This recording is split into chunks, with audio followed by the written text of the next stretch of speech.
बिस्मिल्लाहिर्रहमानिर्रहीम। और कल जो हमारा लेक्चर था वो डिस्टेंस डिस्प्लेसमेंट पे था। पोजीशन हमने कर लिया, पहला पैरामीटर। डिस्टेंस डिस्प्लेसमेंट कर लिया। डिस्टेंस में हमने क्या चीज अहम पढ़ी थी कि डिस्टेंस कभी भी नेगेटिव नहीं होता, हमेशा पॉजिटिव होगा। बट वहां पे चांस था कि नेगेटिव आ सकता था, तो हमने उसको किस तरह खत्म किया? एब्सोल्यूट का निशान लगाकर। ठीक है। अच्छा, डिस्टेंस में हमने प्लस माइनस साइन खत्म कर दिया, लेकिन डिस्प्लेसमेंट में हमने देखा कि ये प्लस माइनस साइन डायरेक्शन हमें बताता है।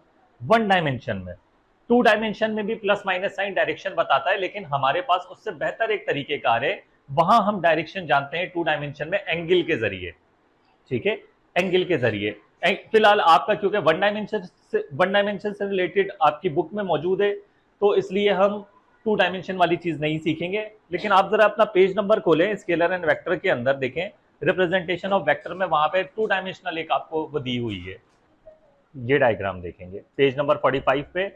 ठीक है, ये डायग्राम आपको दी गई है, जिसमें यहां देखें नेगेटिव एक्स एक्सिस पे ईस्ट लिखा हुआ है, पॉजिटिव पे वेस्ट लिखा हुआ है, नॉर्थ और साउथ। ये हम आमतौर पर टू डायमेंशनल ग्राफ इसी तरह बनाते हैं कि जब स्टार्टिंग में, वरना जनरलाइज जब करते हैं तो एक्स एक्सिस और वाई एक्सिस कर देते हैं।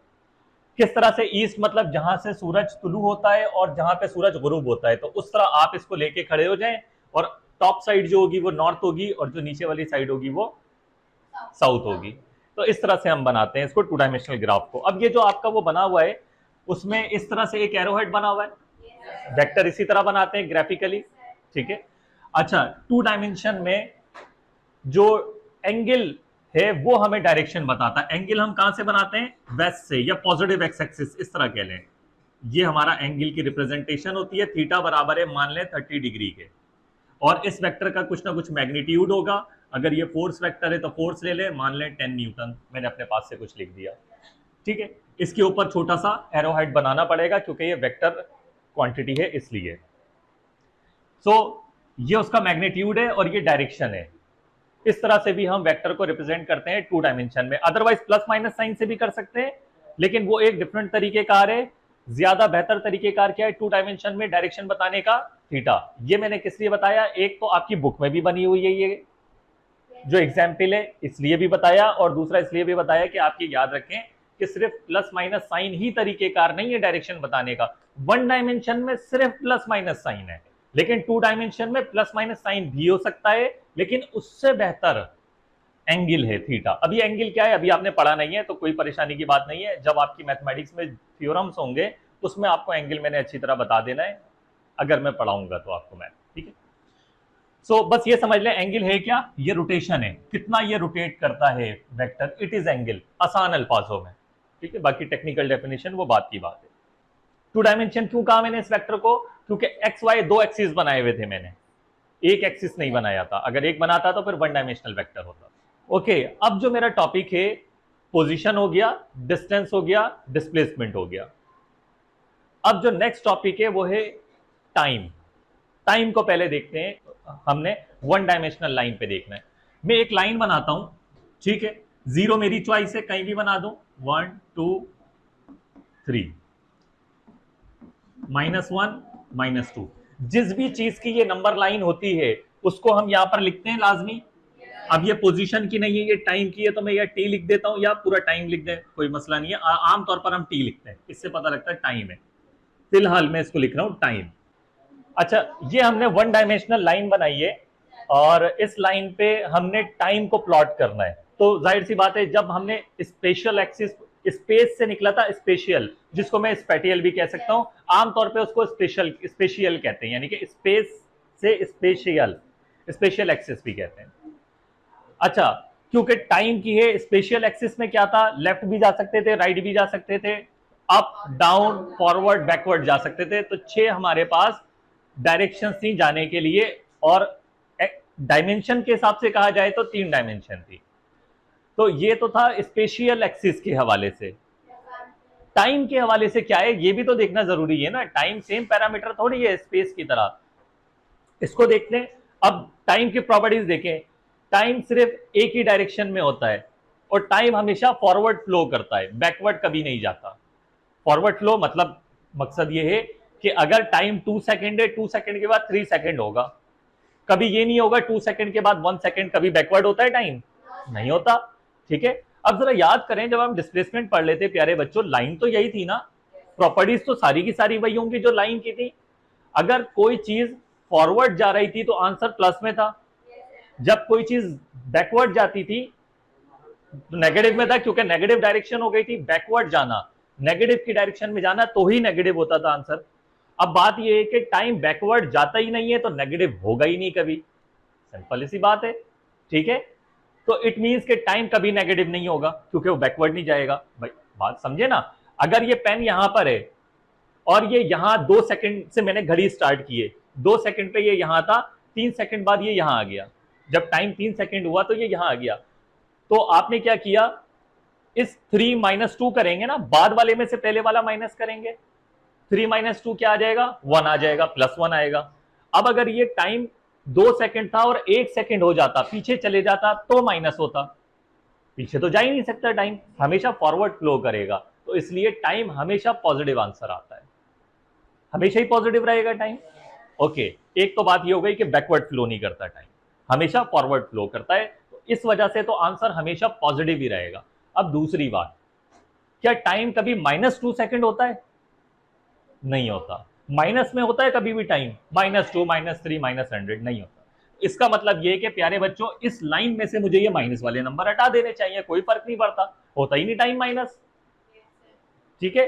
और हमेशा फॉरवर्ड फ्लो करता है, और जब फॉरवर्ड फ्लो करता है तो सिर्फ प्लस में आएगा आंसर, माइनस है ही नहीं, तो प्लस माइनस साइन का तस्वुर ही नहीं है। प्लस माइनस साइन क्या बताता था, डायरेक्शन, जब प्लस माइनस नहीं है तो डायरेक्शन नहीं है, डायरेक्शन नहीं है तो वेक्टर क्वांटिटी नहीं है, वो वेक्टर नहीं है तो स्केलर है, टाइम स्केलर है, ठीक है। सिंपल एज दैट, ये प्रॉपर्टीज है टाइम की, सब कुछ उसी से निकल रहा है नतीजे। सो टाइम स्केलर क्वांटिटी है, लेकिन टाइम फ्लो करता है, ये बात समझे, क्योंकि जो मेरा नेक्स्ट टॉपिक है मास का, वो फ्लो नहीं करता, उस पर मैं भी आऊंगा। टाइम फ्लो करता है, यानी कि 2 सेकंड, फिर 3 सेकंड, फॉरवर्ड फ्लो कर रहा है, 3 सेकंड, 4 सेकंड, 5 सेकंड। अच्छा, यहां पर रुक के एक और बात मैं बताना चाहता हूं आपको, फ्लो तो कर रहा है लेकिन ये कंटिन्यूअस फ्लो है। कंटिन्यूअस फ्लो से मेरा क्या मकसद है प्यारे बच्चों, ऐसा तो नहीं ना कि टाइम 2 सेकंड है और 2 सेकंड के बाद बस 3 सेकंड होता है, इसके बीच में कोई टाइम नहीं गुजरता, ऐसा है क्या, नहीं, टाइम तो पूरा गुजर रहा है, पूरा लम्हा गुजर रहा है ना, ऐसा तो नहीं बीच में से लम्हा गायब हो गया, लम्हा गायब नहीं होता, ये कंटिन्यूअस पैरामीटर है, ठीक है।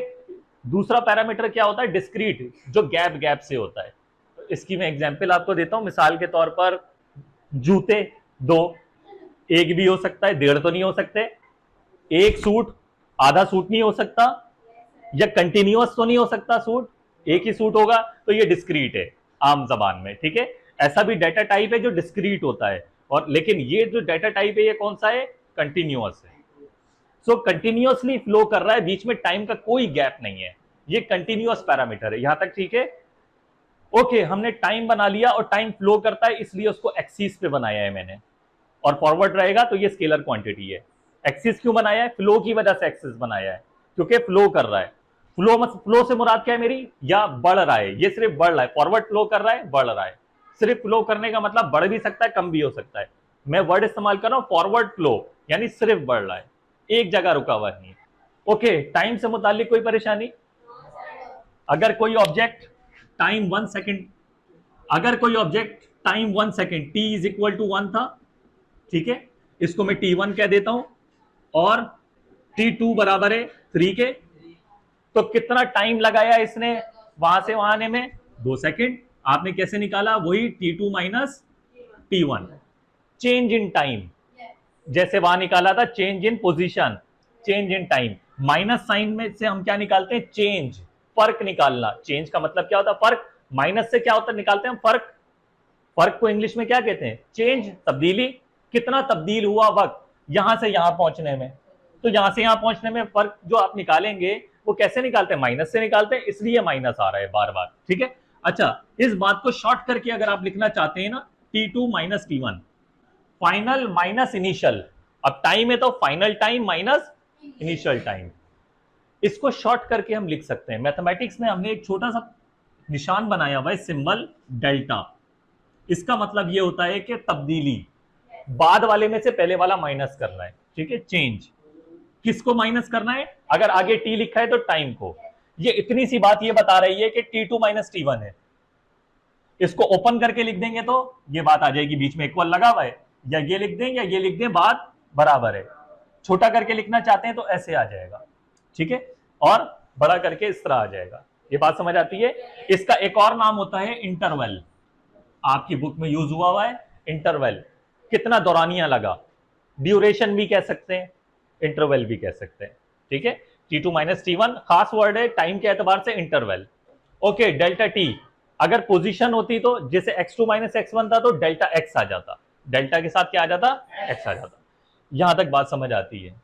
आमतौर पर मैं आपको बता दूं, आपकी फिजिक्स के अंदर हम क्या करते हैं, इस इंटरवल को T2 माइनस T1 भी लिख सकते हैं, डेल्टा टी भी लिख सकते हैं, लेकिन आमतौर पर हम डिफरेंस निकालकर, डिफरेंस माइनस को हम डिफरेंस भी कहते हैं, फर्क निकालकर भी हम सीधा सीधा टी लिख देते हैं। जब डायरेक्ट टी लिखा होगा ना तो आप समझ लें वो T2 माइनस T1 ही है, इंटरवल ही बताया हुआ है। हम बार बार टाइम के मामले में डेल्टा नहीं लगाते आमतौर पर, क्योंकि जैसा हम आगे काम करने वाले हैं, जैसा आपकी बुक में लिखा हुआ है उसके हिसाब से समझ लें कि जब सिर्फ टी लिखा है ना तो आप समझ जाएं कि डेल्टा टी ही है, T2 माइनस T1, यानी कि चेंज निकाल के ही बता दिया। भाई उन्होंने सिर्फ ये बता दिया कि इस सफर में 3 सेकंड लगे, अब वो कहां से शुरू हुआ था, कितने टाइम पे खत्म हुआ, उन्होंने वो मालूमात हमें नहीं दी, बस ये बता दिया वो जितना भी फर्क आया था वो कितना फर्क था, 3 सेकंड का। तो इसलिए सिंपल टी लिख देते हैं। ये मकसद है बताने का जो बुक में आपके इस्तेमाल होगा।